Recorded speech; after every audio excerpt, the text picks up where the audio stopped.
প্রিয় শিক্ষার্থীবৃন্দ, আসসালামু আলাইকুম।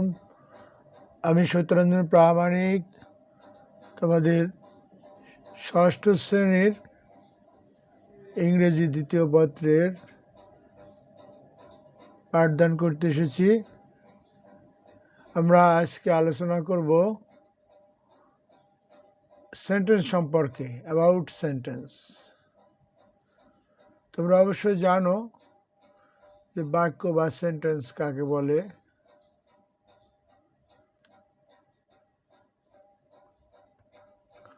আমরা সংজ্ঞাতে বলেছি, অর্থপূর্ণ এক বা একাধিক ওয়ার্ড যথাযথভাবে বসিয়া যদি পূর্ণ একটি মনের ধারণা বা আইডিয়া প্রকাশ করে তাকে সেন্টেন্স বলে। তোমরা মনোযোগ দিয়ে শোনো, আমি সংজ্ঞাটা আবার বলছি। অর্থপূর্ণ এক বা একাধিক ওয়ার্ড যথাযথভাবে বসিয়া, অর্থাৎ ব্যাকরণ সিদ্ধভাবে, ব্যাকরণের নিয়ম অনুযায়ী বসিয়া যদি একটি পূর্ণ মনের ধারণা বা আইডিয়া প্রকাশ করে তাকে সেন্টেন্স বলে। যেমন আমরা বলতে পারি, Helen goes to school, Allah loves everyone. এগুলো প্রত্যেকটা এক একটা সেন্টেন্স। আর সেন্টেন্স হচ্ছে ভাষার একক। কোনো ভাষার একক হচ্ছে সেন্টেন্স বা বাক্য। সেন্টেন্সের দুইটি প্রধান অংশ। এবার আমরা পড়ছি সেন্টেন্সের কয়টি অংশ। প্রধান অংশ দুইটি। সেন্টেন্সের দুইটি প্রধান অংশ, যথা সাবজেক্ট ও প্রেডিকেট। সাবজেক্ট ও প্রেডিকেট যথা, উদাহরণ দিচ্ছি আমরা, ম্যান ইজ মর্টাল। এখানে ম্যান হচ্ছে সাবজেক্ট, ইজ মর্টাল হচ্ছে প্রেডিকেট অংশ। একটা বাক্য পুরাটা হচ্ছে ম্যান ইজ মর্টাল, এখানে পূর্ণ বাক্যটা হচ্ছে মানুষ হয় মরণশীল। এখানে মানুষ, ম্যান শব্দটা হচ্ছে সাবজেক্ট, আর ইজ মর্টাল অংশটা হচ্ছে প্রেডিকেট। তদ্রূপ Helen reads the lesson, Mohan loves his homeland, I eat rice and other food. এখানে প্রত্যেকটা, অথবা রায়হান টেলস দি স্যাড স্টোরি, এইগুলো প্রত্যেকটা এক একটা বাক্য, এবং এই বাক্যগুলোকে আমরা সেন্টেন্স বলি ইংরেজিতে, এবং ইংরেজি সেন্টেন্স হচ্ছে ভাষার একক। তাহলে কি আমরা লক্ষ্য করো, সেন্টেন্সের প্রধানত অংশ কয়টি? প্রধানত দুইটি, যথা সাবজেক্ট ও প্রেডিকেট। আমরা উদাহরণ দিচ্ছি, ম্যান ইজ মর্টাল, এখানে ম্যান হচ্ছে সাবজেক্ট অংশ, ইজ মর্টাল অংশ প্রেডিকেট। তদ্রূপ হেলেন রিডস দি লেসন, হেলেন লেসনটা পড়ে। মোহন লাভস হিজ হোমল্যান্ড, মোহন তার জন্মভূমি বা দেশকে ভালোবাসে। I eat rice and other food, এখানে আই হচ্ছে subject, eat rice and other food হচ্ছে প্রেডিকেট অংশ। তদ্রূপ রায়হান টেলস দি স্যাড স্টোরি, রায়হান করুণ কাহিনীটি বলে। এখানে রায়হান অংশটা হচ্ছে সাবজেক্ট, আর টেলস অংশটা হচ্ছে, টেলস দি স্যাড স্টোরি অংশটা হচ্ছে প্রেডিকেট। অর্থাৎ প্রত্যেকটা বাক্যে সাবজেক্ট প্রেডিকেট আমি দাগ দিয়ে দেখিয়েছি। তোমরা লক্ষ্য করো, ম্যান ইজ মর্টাল, তাহলে man subject, is mortal predicate. Helen হচ্ছে সাবজেক্ট, রিডস দি লেসন অংশ প্রেডিকেট। তাদের মোহন লাভস হিজ হোমল্যান্ড, মোহন সাবজেক্ট অংশ, আর লাভস হিজ হোমল্যান্ড হচ্ছে predicate. I eat rice and other food, এখানে আই সাবজেক্ট এই বাক্যে, eat rice and other food হচ্ছে predicate অংশ। তদ্রূপ রায়হান অংশ এখানে বাক্যে সাবজেক্ট, টেলস দি স্যাড স্টোরি অংশ প্রেডিকেট। আবার উপরোক্ত বাক্যগুলো পর্যবেক্ষণ করলে আমরা পাই man, Helen, Mohan, I, Raihan ওই বাক্যগুলোর সাবজেক্ট, আর ডান দিকে দাগ দেওয়া অংশগুলো প্রত্যেক বাক্যের প্রেডিকেট অংশ। তাহলে আমরা বুঝতে পারি একটি বাক্যের প্রধানত দুইটি অংশ, আর তা হলো সাবজেক্ট ও প্রেডিকেট। ফাংশন বা কাজ ও অর্থ অনুযায়ী সেন্টেন্স কত প্রকার আমরা পড়ছি, যে ফাংশন বা কাজ এবং অর্থ অনুসারে সেন্টেন্স 5 প্রকার।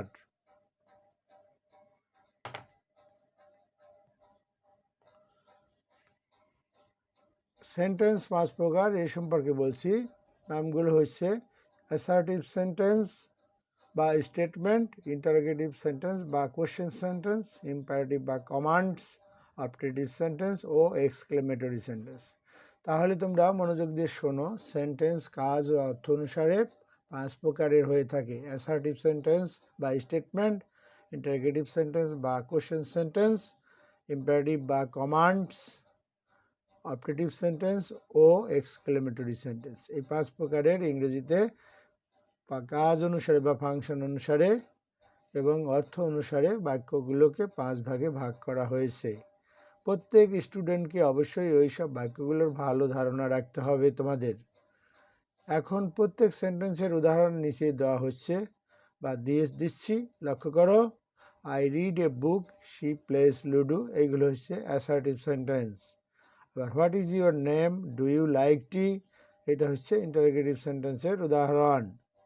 প্রশ্নবোধক চিহ্ন থাকবে, হোয়াট ইজ ইউর নেম, এখানে দেখো নোট অফ ইন্টারোগেশন বা প্রশ্নসূচক চিহ্ন রয়েছে। ডু ইউ লাইক টি, এখানেও প্রশ্নসূচক চিহ্ন রয়েছে শেষ দিকে বাক্যের। তাহলে এই দুটো হচ্ছে ইন্টারোগেটিভ বা প্রশ্নসূচক বাক্য বা জিজ্ঞাসাবাচক বাক্য। আবার লক্ষ্য করো, do not go out at alone, একা বাইরে যেও না, do not go out alone. এখানে do not go out alone হচ্ছে আদেশবাচক বা নির্দেশাত্মক বাক্য। তদ্রূপ সিট ডাউন প্লিজ, এটাও তদ্রূপ আমাদের ইম্পারেটিভ সেন্টেন্স নামে বা কমান্ডস নামে পরিচিত। তদ্রূপ আবার আরেক প্রকার বাক্য আছে অপটেটিভ সেন্টেন্স, যেমন মে ইউ লিভ লং, তুমি যেন দীর্ঘজীবী হও, অথবা may you pass in the exam, এগুলো হচ্ছে অপটেটিভ সেন্টেন্সের উদাহরণ। আবার আরেক প্রকার বাক্য রয়েছে বা সেন্টেন্স রয়েছে এক্সক্লেমেটরি, বিস্ময়সূচক বাক্য। How nice the bird is, এবং শেষের দিকে নোট অফ এক্সক্লেমেশন চিহ্ন রয়েছে। How nice the bird is, what a lovely sight this is, অথবা alas I lost my parts, alas I lost my parts. তাহলে তোমরা অবশ্যই লক্ষ্য করে থাকবে যে সেন্টেন্স ফাংশন বা কাজ অনুসারে 5 প্রকারের হয়ে থাকে: assertive sentence, interrogative sentence, imperative sentence এবং অপটেটিভ সেন্টেন্স ও এক্সক্লেমেটরি সেন্টেন্স। আমরা সেগুলোর কতগুলো উদাহরণ এখানে উপস্থাপন করেছি। তাহলে তোমাদেরকে অবশ্যই এই বাক্যগুলোর ভালো ধারণা রাখতে হবে এবং চিনতে হবে বাক্যগুলো কি, কেমন ধরনের বাক্য, তাদের প্রকৃতি কেমন বা গঠন কেমন, ধারণ কেমন ইত্যাদি সম্পর্কে তোমাদের ভালো মনোযোগ দিতে হবে এবং শিখতে হবে। এখন প্রত্যেক প্রকার সেন্টেন্সের সংজ্ঞা এবং ব্যাখ্যা করছি, তোমরা মনোযোগ দিয়ে শোনো। লক্ষ্য করো প্রিয় ছাত্রছাত্রীগণ, আমরা 5 প্রকার বাক্যগুলোর প্রত্যেকটার আবার সংক্ষেপে উদাহরণগুলো এবং সংজ্ঞাগুলো আমরা দিচ্ছি। আবার যে সেন্টেন্স কোনো বিষয়ের বিবরণ, বিবৃতি বা বর্ণনা প্রকাশ করে তাকে অ্যাসার্টিভ বা স্টেটমেন্ট বলে।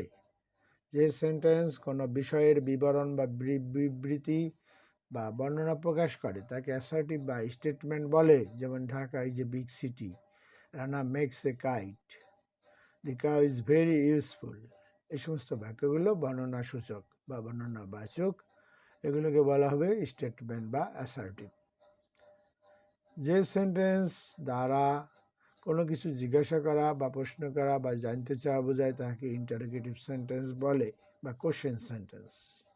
যে সেন্টেন্স দ্বারা কোনো কিছু জিজ্ঞাসা করা বা প্রশ্ন করা, জানতে চাওয়া বোঝায় তাকে ইন্টারোগেটিভ সেন্টেন্স বলে।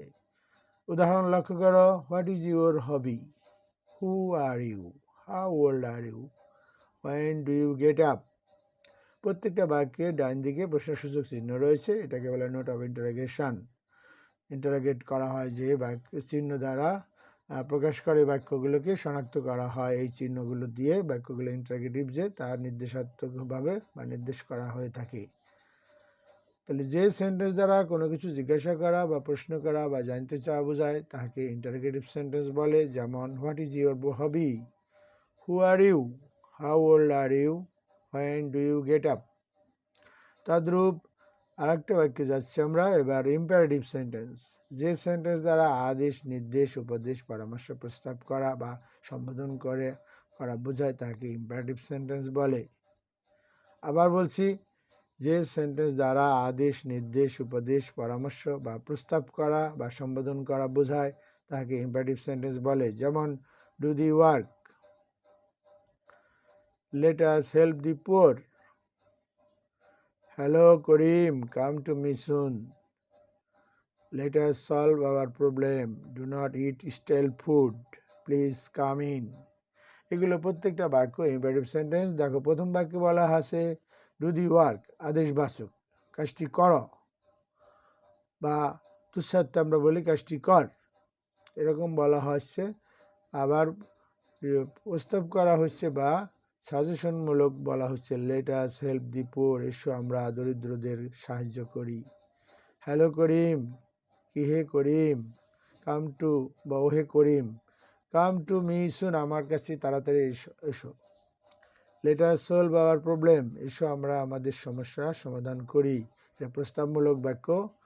বা do not eat stale food, বাসি খাবার খেও না, এটাও উপদেশমূলক বাক্য।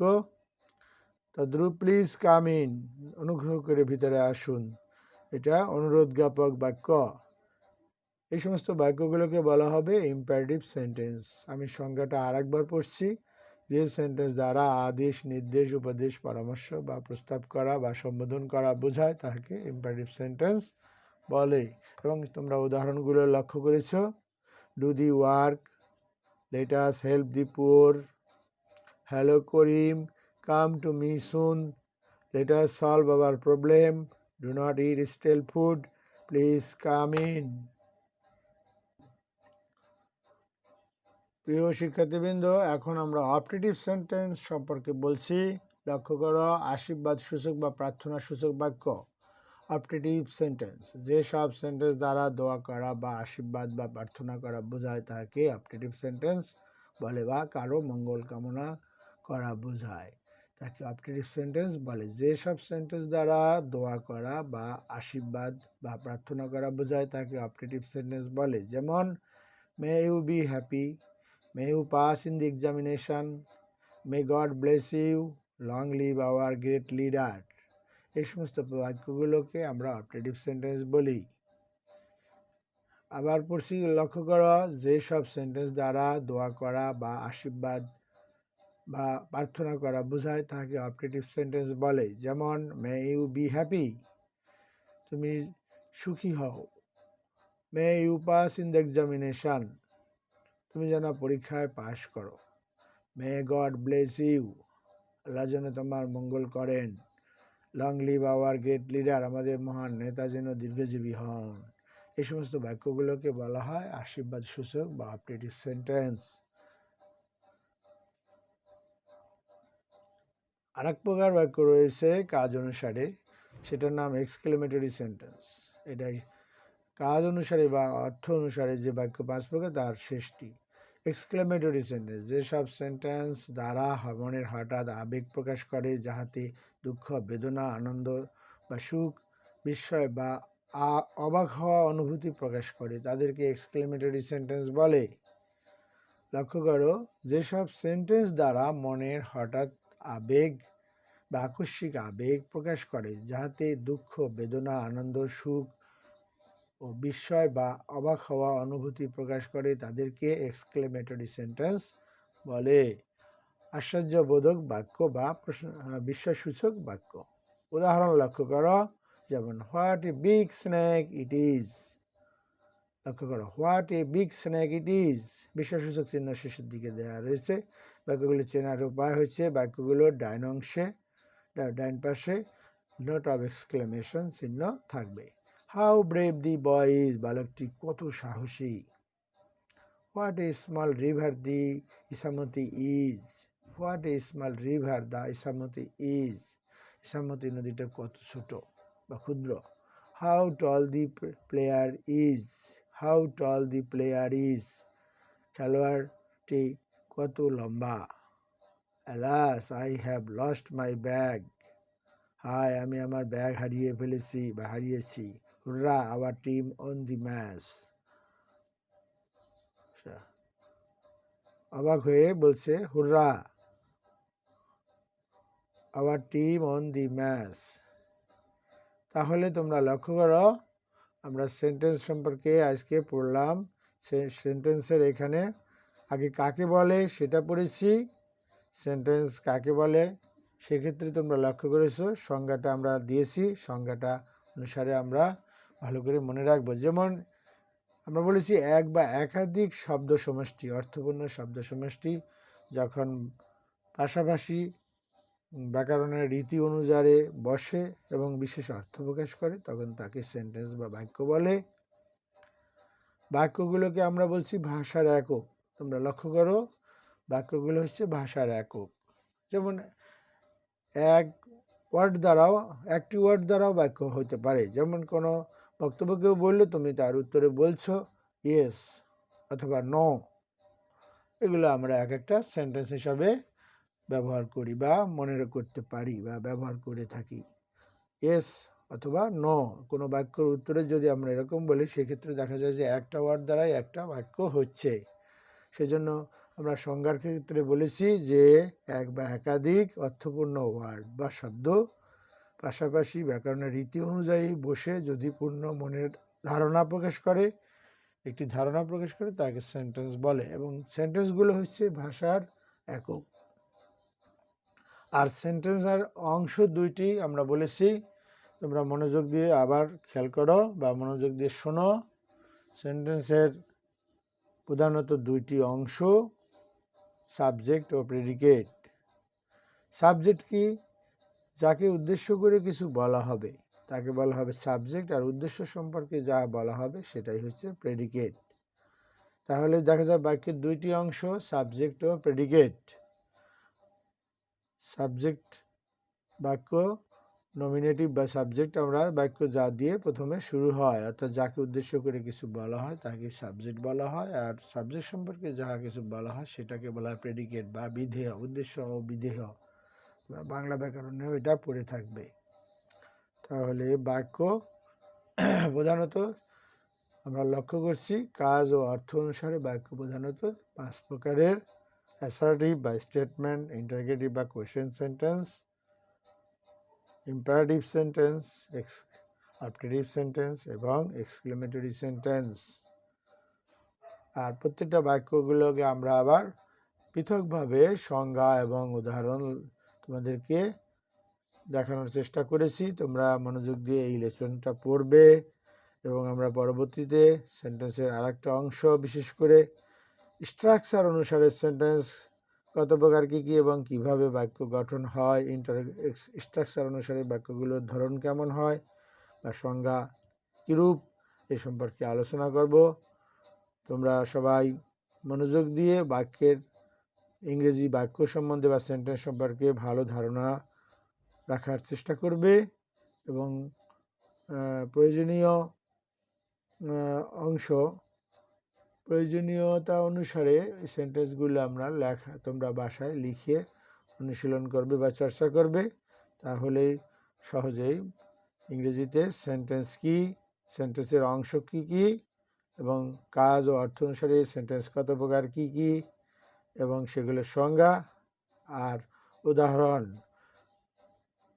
তাহলে আজকে আমরা এই পর্যন্তই লেসনের সমাপ্তি ঘটাচ্ছি বা শেষ করছি। পরবর্তীতে আমরা স্ট্রাকচার অনুসারে সেন্টেন্স কয় প্রকার ও কী কী তাহা নিয়ে আলোচনা করব। পরবর্তী পাঠদানে আমরা গঠন মতে বা স্ট্রাকচার মতে সেন্টেন্সের প্রকার ভেদ আলোচনা করব। সে পর্যন্ত তোমরা সবাই ভালো থাকবে এবং বাসায় নিয়মিত লেখাপড়া করবে এবং তোমাদের খাতায় এগুলো লিখবে এবং সংজ্ঞাগুলো এবং উদাহরণগুলো যথাযথভাবে আয়ত্ত করার চেষ্টা করবে। সবাই ভালো থাকবে।